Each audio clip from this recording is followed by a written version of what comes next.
valores seriam inegociáveis. Então, um ponto importante, eu acabei de ver no The Hill uma menção ao fato de que os Estados Unidos acreditam que não foram sancionados, tá? É uma matéria interessante, tem um excerto publicado no nosso canal do Telegram também. Eles acham que quando tentaram, porque na realidade é a OTAN que está comandando essa guerra. Esse é um ponto para quem está chegando aqui pela primeira vez, apoiando francamente os ucranianos. A Ucrânia não entrou na OTAN, mas a OTAN entrou na Ucrânia. A Ucrânia não entrou na OTAN, mas a OTAN entrou na Ucrânia. Então a luta já é da OTAN com a Rússia.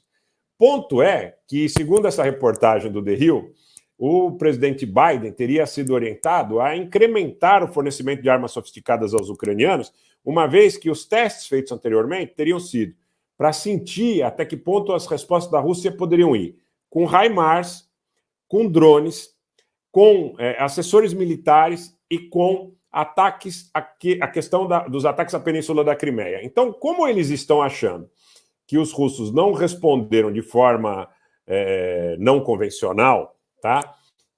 Não houve nenhum tipo de situação extraordinária, mas vejam vocês, como não teria ocorrido uma resposta em relação à questão da Crimeia e ao fornecimento de HIMARS e drones, de que agora ele estaria sendo orientado pelo serviço de inteligência a fornecer armas mais sofisticadas para os ucranianos. Enquanto isso, repito, os europeus estão pagando a conta para e passo. Você tem acompanhado aqui no canal os desdobramentos e o incremento da gravidade dessa situação. A questão é, siderurgias estão abandonando a Europa, siderurgias que empregam muito.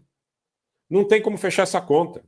O problema não é porque antigamente nos diziam que o preço do diesel é caro na Suécia, mas o sueco ganha muito e tem emprego fácil. Muita gente migrava com a perspectiva de trabalhar desde loja de conveniência, posto de gasolina, cuidar de pet, enfim, não importa, porque ganha muito. Agora, gente, o que está sendo suprimido do cidadão na Europa é o emprego.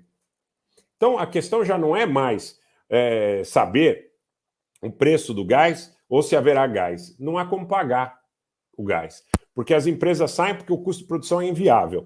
Então, a siderurgia é muito sintomática. Por isso eu fiz questão de dar o título, até porque muita gente chega pela primeira vez, falando sobre a siderurgia. Siderurgia que já sofreu dano em Luxemburgo, que já sofreu dano na Cracóvia, já sofreu dano na Alemanha. São diversas plantas em países importantes que sucessivamente vão sendo fechadas, ou onde vai havendo demissão de funcionários em massa. Primeiro houve concessão de férias, depois planos de demissão voluntária, depois demissões em massa, depois fechamento de planta, depois anúncios de que algumas plantas estariam sendo realocadas em direção à Índia, em direção à China, em direção à Turquia, em direção a outros países ali satélites desses grandes, vamos dizer, players no meio e Extremo Oriente, tá? Que é uma coisa que tem acontecido. E a posição que eu tenho para dar para vocês hoje é a seguinte, que, como eu venho falando há semanas, já estou falando isso para vocês há semanas. Um abraço para o Marcos Guedes, obrigado pela presença. Só um fato muito excepcional que possa justificar quase um harakiri do cidadão médio europeu, no sentido de que ele continue suportando esse tipo de adversidade. Quem fala sobre a economia da Grã-Bretanha não é o Rogério Nitablian. Eu não conheço os meandros da economia britânica com tal profundidade e densidade para evocar ou para pedir que vocês me ouçam a respeito de comentários econômicos sobre as vicissitudes, a dinâmica do funcionamento da ilha. Quem fala sobre as questões econômicas da Grã-Bretanha é a própria mídia mainstream britânica, que já, de alguma forma, antecipa que a situação é péssima, sob o ponto de vista da perspectiva. Sob o ponto de vista da perspectiva. Então, eu repito, a posição desse canal é a seguinte: só alguma coisa muito grande, não sei de que monta e não sei dimensionar o quê, tá? E posso estar errado, torço para estar errado, pode fazer com que o cidadão europeu médio continue achando razoável despender esforços da magnitude dos que estão sendo despendidos hoje, ou maiores, com o passar do tempo eles vão sendo de caráter cumulativo, para sustentar esse esforço de guerra. Esta é minha percepção. E eu já disse, e não estou dizendo que seria algo nesse sentido, quem sou eu para fazer elucubração leviana, eu só estou fazendo uma retrospectiva histórica, porque quem não conhece o passado não tem futuro. Essa é a grande realidade.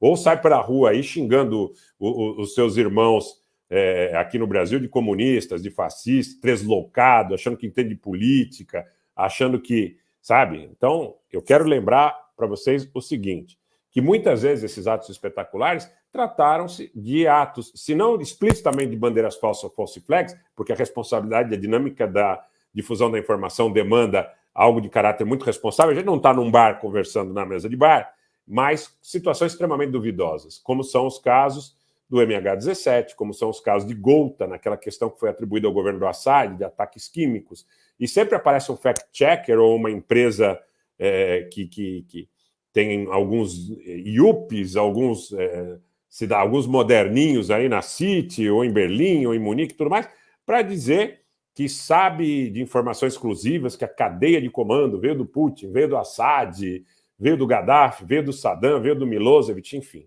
Vocês conhecem como é que funciona essa dinâmica.